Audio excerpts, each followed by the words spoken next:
वर्ग आणि माझ्या मित्रमैत्रिणींनो, शिवजयंतीनिमित्त तुम्हा सर्वांना मनपूर्वक शुभेच्छा. प्रतिमचंद्र लेखे व वर्धष्ण विश्ववंदिता शहासुनो शिवसेच्या मुद्रा भद्राय राजते. मुद्रा छत्रपती शिवरायांना, रयतेच्या राजाला, ज्याच्या भक्तीला जोड नाही, शौर्याला तोड नाही, जो अथांग आहे सागर समान, ज्याच्या छत्रा म्हणजे आरोळा समान, त्याच्या सूर्याची शान, मराठी मुलाचा धगधगता स्वाभिमान आणि काळीजाई सह्याद्री त्याला शंभूंचा अभिमान. महाराष्ट्राच्या देवाऱ्याचं पहिलं स्थान, मराठीचा सर्व बघा आसवंत आहे, कृपावंत आहे, दयेचा वसंत आहे. ज्यांच्या कुशीतून स्वराज्याचं स्वप्न देखणं उदयास आलं, त्या राष्ट्रमाता राजमाता मासाहेब जिजाऊ आणि परमुखामध्ये राहून स्वराज्य स्थापनेचे स्वप्न पाहणारे स्वराज्य संकल्पक शहाजीराजे भोसले आणि ज्याचा इतिहास आठवला की डोळ्यात पाणी येणं शहरात राहत नाही, ते छत्रपती शिवाजी महाराज. आणि पित्याने निर्माण केलेल्या स्वराज्याचं फक्त रक्षण नाही केलं, तर पित्याने निर्माण केलेल्या स्वराज्य 10 पटीने वाढवलं, असं ते शंभूराजे.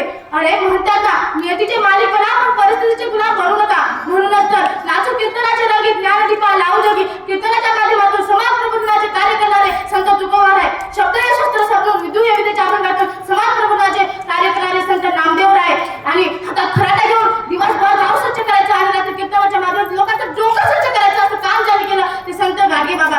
ते संत गाडगे शिक्षणाची गंगा गोरगरिबांच्या घरापर्यंत पोहोचविणारे डॉक्टर कर्मवीर भाऊराव पाटील आणि ज्यांच्यामुळे महिलांना खऱ्या अर्थाने शिक्षण मिळालं. माझ्यासारखी एक सामान्य मुलगी ते बोलू शकते, ती आमच्या सावित्रीबाई फुले, ज्योतिबा फुले आणि ज्यांनी प्रदान केल्या रचनेच्या जोरावर आज साऱ्या देशाचा कारभार चालतोय ते विश्वरत्न डॉक्टर बाबासाहेब आंबेडकर. सर्वप्रथम या महामानवांना अभिवादन करते. आयुष्यातले प्रत्यक्ष लक्षात राहतात असे नाही, आयुष्यातले प्रत्यक्ष लक्षात असे नाही, काही विसरून म्हणता विसरता येत नाही. आणि आजचाच हा क्षण आहे. आजच्या दिवशी 16व्या शतकात एक तारा चमकला, शिवनेरीवर तोफांचा गडगडाट झाला, सनई चौघडा वाजू लागला. अरे माझा राजा जन्मला, माझा शोभा जन्मला, दीनदलिताचा कैवारी जन्मला, दुष्टाचा सहारी जन्मला, अरे माझा राजा जन्मला. इतिहास घडविणारे आम्ही असे जन्मले ना कुठे, झुकविली त्या हिमालयास पूजतो आम्ही शिवरायास. सहन होणार नाही स्वराज्याचे फरे, जातीवंत हृदयात आमच्या धडकतात आऊसाहेब. विसरून नाही तर लाखो मावळ्यांचे बलिदान. शंभूराजे आठवले की डोळ्यातल्या अश्रू आपोआपच धुळतात. अरे जिथे पडती पावलं आमची त्याच इतिहासाचा वाटा वाकतच नाही पण मोडणारही नाही मराठा. परंतु मराठा नेमकं म्हणायचं तरी कोणाला? आपण एक विशिष्ट प्रकारची जात अपेक्षित करतो, परंतु नेमकं मराठा म्हणायचं तरी कोणाला? मरेल पण मागे हटणार नाही, तोच खरा मराठा. मग तो कोणत्याही जातीचा असू द्या, कोणत्याही धर्माचा असू द्या. आज आपण इथं शिवजयंती साजरी करतोय. शिवजयंती का व कशी साजरी करावी हा फार महत्त्वाचा मुद्दा आहे. जयंती सगळ्यांच्या साजरी होतात का? आपल्या पण होणार आहेत आपण महिल्यावरती. अहो, जी व्यक्ती जनतेसाठी रयतेसाठी जगली ना, त्याच व्यक्तीच्या जयंत्या साजऱ्या होतात.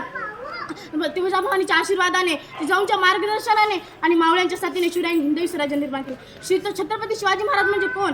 36 हत्तींचे बळ असणारे, त्रस्त मुघलांना करणारे, परत न फिरणारे, तिन्ही जगात जाणणारे, शिस्तप्रिय वाणिज्य तेज, जिजाऊंचे पुत्र, महाराष्ट्राची शान, हार न मानणारे, राज्याचे हितचिंतक, जनतेचा राजा म्हणजेच छत्रपती शिवाजी महाराज. स्वतःच्या मनगटावर विश्वास असणाऱ्याला दुसऱ्याच्या सामर्थ्याची भीती कधीच वाटत नाही आणि अशा सामर्थ्याला हरवण्याचे धाडस नियती सुद्धा करत नाही. सारखी तलवार चालून गेला आणि ते हिंदुस्थान हलून गेला. वाघधक्याने अफजलखानाचा कोथळा फाडून गेला. मुठभरवाल्याला घेऊन हजारो सैतानांना लढून गेला. स्वर्गात गेल्यावर देवाने ज्याला झुकून मुद्रा केला, असा एक मर्द मराठा माझा शिवबा होऊन गेला, असा एक मर्द मराठा माझा शिवबा होऊन गेला. त्या गुलामीच्या काळात एक क्रूर सौदामिनी काढली, तिच्यात उदरी शिवराय नावावर झंझावर जन्मले आणि छत्रपती बनवून स्वराज्याचे चालना झाले. शिवराय घडले कारण संस्कार जिजाऊंचे. 18 पगड जातीतील मावळ्यांना घेऊन शिवरायांनी हिंदवी स्वराज्य स्थापन केले. बाळजी प्रभू देशपांडे, तानाजी मालुसरे, यसाजी, संताजी, धनाजी, जीवा महाल यासारख्या असंख्य मावळ्यांच्या साथीने शिवरायांनी हिंदवी स्वराज्य स्थापन केले. त्या काळची मावळे एकनिष्ठ होती. आजच्या कालच्या मावळ्यांची काय परिस्थिती आहे? डॉक्टर बाबासाहेब आंबेडकर फार सुंदर शब्दात लिहून सांगतात, लाज गरिबीची बाळगू नका, तर लाज आपल्यामधील दुर्गुणांची बाळगा. आपल्यामधील जे काही दुर्गुण असतील ना, ते काढून टाकले पाहिजेत आणि राष्ट्रीय जपले पाहिजे. शिवाजी महाराज निर्व्यसनी होते, म्हणून ते प्रत्येक लढाई जिंकले, प्रत्येक ठिकाणी यशस्वी झाले. आजकालच्या पिढीनं काय आदर्श घेतला होता त्यांचा? आजकालची बहुतांश तरुण पार्टी 31 डिसेंबरला गडकोट किल्ल्याच्या पायथ्याशी दर्टी मिळाली जर का पार्टी करत असेल ना, तर त्यांची घराची सुरक्षित राहतील का? हा फार महत्त्वाचा प्रश्न आहे. अहो, ताकद तर सगळ्यांच्याच मनगटात होती, ताकद तर सगळ्यांच्याच मनगटात होती, परंतु स्वराज्य स्थापनेची इच्छा फक्त शिवरायांच्याच रक्तात होती, फक्त शिवरायांच्याच रक्तात होती. शिवरायांनी अनेक गडकिल्ले जिंकले, लढाया जिंकल्या, म्हणून ते पुरुष झाले असे नाही. शिवरायांनी या देशात सर्जामशाहीवर पहिली तोफ टाकली. आता सर्जामशाही म्हणजे नेमकं काय? तर सर्जामशाही म्हणजे त्या क्रूर काळात अत्याचाराचा डोंगर, जिथे स्त्रियांना ओरबाडण्याची साक्षात लहर, प्रजाकुळाच्या गणतीत नव्हती, माणसं उर्धाखाची गाढ होती आणि अशा क्रूर काळात शिवरायांनी हिंदवी स्वराज्य स्थापन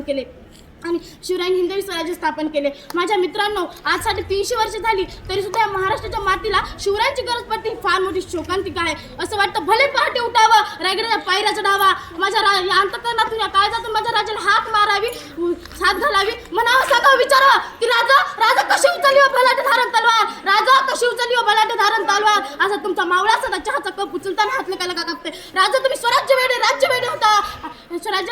वेडे होता. आज तुमचा मावळा पाण्याची तहान कशी बियर पिऊन भागवते. राजा बघा महाराष्ट्राची परिस्थिती काय झाली आहे. राजा कशी सांभाळली तुम्ही एवढी मोठी प्रजा आणि माता जिजाऊंची आण.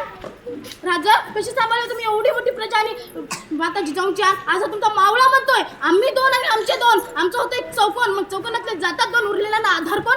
अशी गंभीर परिस्थिती या महाराष्ट्राची झाली आहे. रायगडाच्या भिंती घुसपताना मरणाचा वास येतोय. 31 डिसेंबरला तुमचा मावळा कसा नशी झिजतोय. राजा बघा महाराष्ट्राची परिस्थिती काय झाली आहे. राजा बघा महाराष्ट्राची परिस्थिती काय झाली.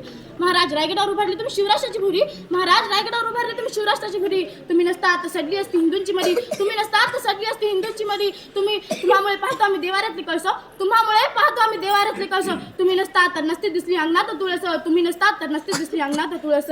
जिजाऊंनी संस्कार जसे शिवरायांवरती केले तशी आमची माय लेकरांवरती करत नाही. म्हणून कुणी म्हणतो की कर आत्महत्या. पेपर अवघड गेला की कर आत्महत्या.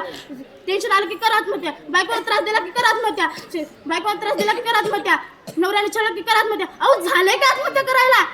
शिवरायांवरती काय आदर्श घेतला आपण शिवरायांचा. शिवरायांवरती अनेक संकटे आली तरी सुद्धा शिवरायांच्या मनात विचार आला नाही की आत्महत्या करावी म्हणून. अहो राजा काही कपाळाला हात लावून बसले नाही, रडत बसले नाही किंवा कुणाला द्वेष देत नाही. राजा प्रत्येक संकटातून सुटले, प्रत्येक संकटातून मार्ग काढला, म्हणून हिंदवी स्वराज्य निर्माण झालं. माझ्या मित्रांनो अनेक दरबारांची नाचगाणी शोभा होती, परंतु माझ्या राजाच्या दरबारात कधी नाचगाणी झाली नाही. परिस्थितीला नेहमी माता आणि भूमीचाच दर्जा देण्यात आला. म्हणून तर म्हणतात ना, इतिहासाच्या प्रवाहावर राज्य करणारा राजा म्हणजे छत्रपती शिवाजी महाराज. इंग्लंडचे ग्रँडफ म्हणतात छत्रपती शिवाजी महाराज हे फक्त लढावे नव्हते तर सामाजिक आणि अर्थकारण यांची उत्तम जाण असणारे राजकीय पुरुष होते.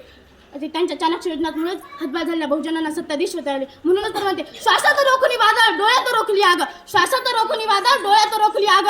देव आमुचा छत्रपती एकटा मराठी वाग. देव आमुचा छत्रपती एकटा मराठी वाग. एकच सांगते, शिवाजी महाराजांचं नाव जर हातावर करायचं असेल तर त्या हाताने कुठलंही अनैतिक काम होणार नाही याची काळजी घ्या. महाराजांचं लॉकेट जर गळ्यात घालायचं असेल तर ते आपलं वर्तन चुकीचं असणार नाही याची काळजी घ्या. महाराजांचे अंगठ्या जर बोटात घालायचे असतील तर ते बोटं कोणाचा द्वेष करण्यासाठी वापरली जाणार नाही त्याची काळजी घ्या. महाराजांचा शर्ट जर अंगात घालायचा असेल तर शर्ट घालून कुठल्या अनेक चुकीच्या ठिकाणी जाणार नाही याची काळजी घ्या. आणि महाराजांचं नाव जर तोंडात घ्यायचं असेल तर तोंडात कुठलाही व्यसनी पदार्थ घेणार नाही याची काळजी घ्या. शेवटी एवढेच म्हणते, हातात धरली तलवार छातीत भरले पोलाद. हातात धरली तलवार छातीत भरले पोलाद. धन्य धन्य महाराष्ट्र, धन्य आमचे महाराज, धन्य आमचे महाराज. पेटविली रणांगणे देह जिजविला मातीसाठी. पेटविली रणांगणे देह जिजविला मातीसाठी. मरणाच्या दारातही लढलो आम्ही प्रत्येक जातीसाठी. मरू नये शिवशंभूंची स्वराज्य राखण्याची साथ आहे. म्हणूनच तर लाखो करोडो मावळे ती महाराजांना हसत हसत कुर्बान आहे. ना चिंता ना भीती ज्यांच्या मनामध्ये राजे शिवछत्रपती. भगव्या रक्ताची धमक बघ, स्वाभिमानाची आग आहे. घाबरतोस कुणाला वेड्या, तू तर शिवबांचा वाघ आहेस, तू तर शिवबांचा वाघ आहे. पुढे बोलून भाषे सोबते सर्वांनी सोबत घोषणा द्यायचे. प्रौढ प्रताप पुरंदर क्षत्रिय कुलावतंस सिंहासनाधीश्वर राजाधिराज श्रीमंत योगी श्री श्री छत्रपती शिवाजी महाराज की जय.